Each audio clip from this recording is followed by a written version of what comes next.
Well, friends, there is no doubt anymore that the armed forces of Ukraine are moving towards Melitopol. It seems they are exerting maximum pressure in this direction to force Russia to concentrate all its forces here, and then there will be a second, possibly main strike that will trap the Russians. But I won't discuss all the possibilities, let's see how things unfold. But for now, we can clearly see a definite direction of strikes on Tokmak and Melitopol. The territory is being cleared with missile strikes, and our forces are immediately advancing towards Tokmak. But before we begin, please like the video, subscribe to the channel and click the bell icon to stay updated on all the latest news. The situation along the front line is challenging.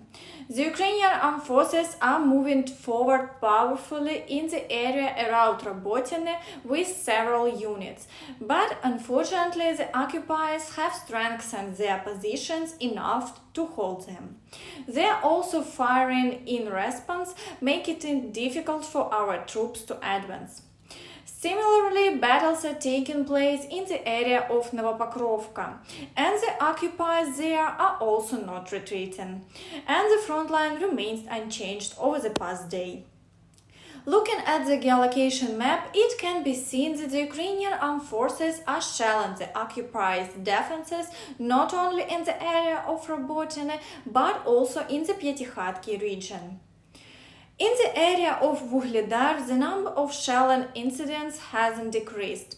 The occupiers are also playing for time to gestures of goodwill, but the Ukrainian armed forces have already liberated several settlements, and sooner or later the advance will continue.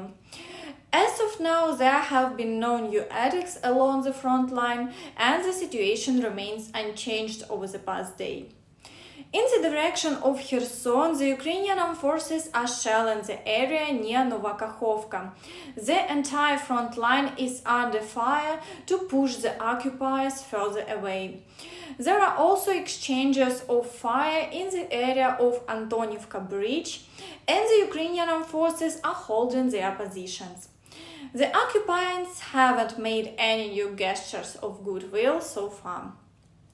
In the Avdiivka direction, the Russian forces continue their offensive actions.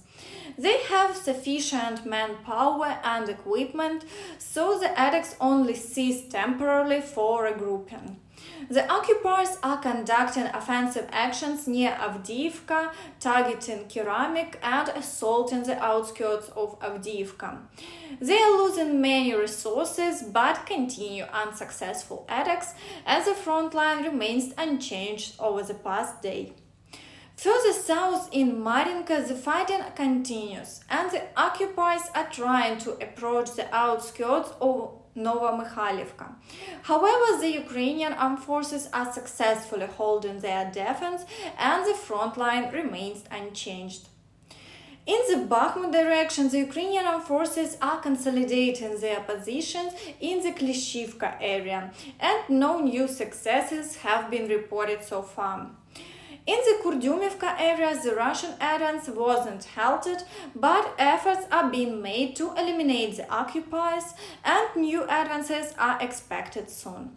The Ukrainian armed forces also report that the occupiers attempted to storm their positions in the Berhivka area and suffered a defeat.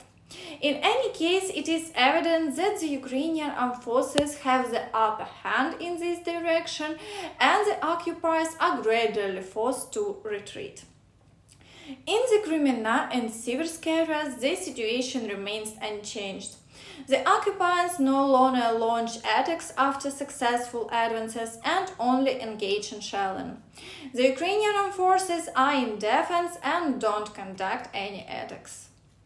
In the Svatovo area, attacks on Novoselivsk continue, but the Ukrainian armed forces are successfully defending and effectively eliminating the occupiers. Therefore, the front line remains unchanged over the past day.